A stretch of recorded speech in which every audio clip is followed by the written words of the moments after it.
여러분 안녕하세요, 준우입니다. 오늘은 유즈키 로아가 6년 만에 드디어 일본의 사이버레카 중인 나루카미한테 승소를 했다고 해가지고 지금 난리가 났는데, 오늘은 요거에 관해서 또 잠깐 이야기를 해볼까 합니다. 그러면 시작해보도록 하죠. 자, 일단 많은 사람들은 이 유즈키 로아가 누군지 모르실 거예요. 니지산지 버튜버인데 진짜 옛날 버튜버입니다. 그런데 얘가 6년 동안 활동을 안 했었단 말이야. 6년 동안 활동을 안 했던 이유가 뭐냐면은 나루카미한테 폭로를 당해가지고 같은 소속사의 버튜버인 애를 괴롭혔다. 그래가지고 그 괴롭힌 당한 애는 졸업을 했다. 이런 식으로 폭로를 당해가지고 활동을 못했었단 말이야. 그런데 알고 보니까 그게 유즈키가 메이로를 괴롭혀가지고 졸업을 하게 만든 게 아니라 오히려 유즈키가 괴롭힘을 당했다. 이런 이제 진실이 밝혀져가지고 난리가 났었어요. 그렇죠. 그래가지고 이 사건을 기억하는 사람들은 진짜 옛날부터 버튜버 방송을 봤던 사람일 겁니다. 어쨌든 이렇게 진실이 밝혀지니까 메이로라는 얘는 지지산지에서 해고를 당했고, 유즈키는 이제 자신에 대한 허위 사실을 유포한 사이버레카 중인 나루카미를 고소를 했어요. 그런데 이 고소가 재판이 엄청 길어졌습니다. 그래가지고 마침내 6년이 지난 지금 2026년 5월 18일 날 마침내 유즈키 로아가 승리를 했다라는 겁니다. 자, 그래가지고 일본의 유명한 버튜버 사이버레카 중인 나루카미가 패배를 했어요. 일단 나루카미 같은 경우에는 메이로한테 제보를 받은 내용으로 영상을 올리면서 보도를 했습니다. 그런데 이 메이로가 허위 사실로 자기 유리하게끔 정보를 조작해가지고 나루카미한테 불어 넣은 거야. 그래가지고 나루카미는 메이로 말만 믿고 보도를 했는데 메이로가 한 말이 거짓말이라 가지고 난리가 났었다라는 거예요. 그래가지고 이후에는 이게 허위 사실이라는 게 밝혀졌단 말이야. 밝혀졌는데 밝혀지기 전까지는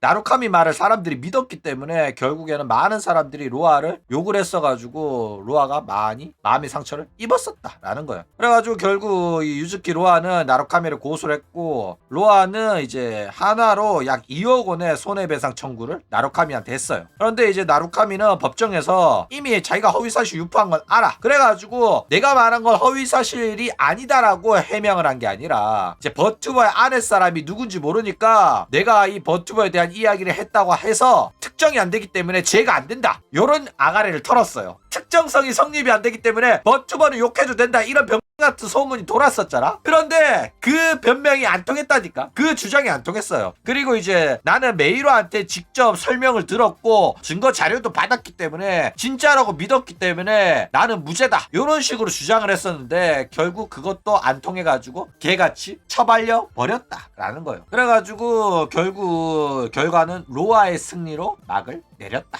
라는 겁니다. 일단 뭐 화해인데 왜 승소라고 말하냐, 이런 식으로 또 따질 새끼들이 있단 말이야. 그쵸? 근데 승소가 아니라 내가 승리라고 표현했잖아. 내가 승소라고 했나? 아, 승소라고 돼 있네. 어쨌든 간에 사실상 승소가 맞아요. 뭔 소리냐면은 일단 화해를 했긴 했는데 결과적으로 로아가 화해를 해준 거야. 뭔 소리냐면은 뭐 물론 확실하게 이겨가지고 돈도 받아내고 사과문도 받고 허위사실 유포한 거 정정까지 이제 해주면은 여태껏 허비한 6년을 보상받을 수 있는 거잖아. 그쵸? 그런데 로아가 안타깝게도 돈 받는 거 포기하고 화해를 해준 겁니다. 그래가지고 결국 이제 나루카미는 돈을 안 내는 대신에 본인이 허위 사실을 유포했다는 사실을 인정을 하고 사과하는 조건으로 화해를 하기로 했다 라는 거예요. 나루카미 입장에서도 화해를 안 할 수가 없는 거야. 왜? 안 하고 버티면 2억 내야 되는데. 그쵸?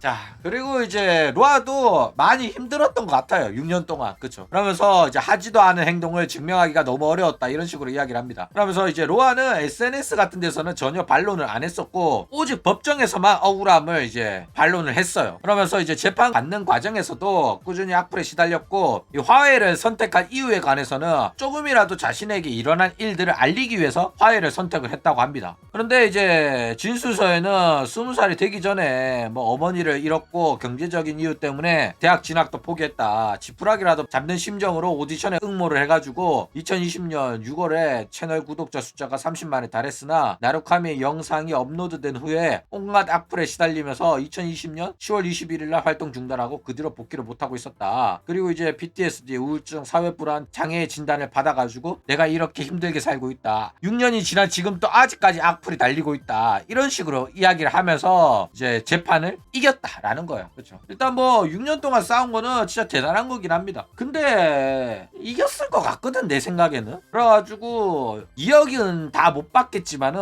조금이라도 받는 게 낫지 않았겠나. 변호사 비용도 들었을 거고 그쵸? 그래가지고 돈이라도 버는 게 좋았을 텐데 더 이상 법정 싸움을 지속하는 게 힘들었을 수도 있고 어차피 돈은 못 받을 것 같아가지고 포기한 거일 수도 있어요. 근데 이제 어떤 식으로 말을 하냐면은 자기가 이런 식으로 화해를 해야지 얘한테 사과문 올리고 네가 허위사실 유포했다고 동네방네 소문 내라라는 그런 조건을 걸 수가 있다. 승소를 하면 그냥 얼마 지불해라 요런 판결만 받을 수 있지 뭐 사과는 요구를 못한다 뭐 이런 식으로 이야기를 하더라고. 근데 사과 요구할 수 있거든. 근데 본인은 자기가 이렇게 겪은 일, 자기가 무죄라는 사실을 많은 사람이 알아줬으면 하기 때문에 화해를 선택을 했다. 이런 식으로 이야기를 해요. 그렇죠. 뭐 어쨌거나 결과가 나왔고 아쉽지만은 뭐 어쩌겠어. 맞아. 지친 것 같기도 하고 6년이나 했다잖아. 게다가 거의 증거 자료가 150장이 넘는다고 하더라고. 150장이 넘는 반박문을 일일이 다 써가지고 제출을 했대. 나루카미가 올린 영상 3개 그거에 대해 가지고 그런 식으로 법정 싸움을 했다고 합니다. 진짜 대단하긴 해요. 그러니까 얘는 진짜 존나 억울해가지고 끝까지 싸운 거야. 근데 봐봐 내무 그 병 같은 장애하녀는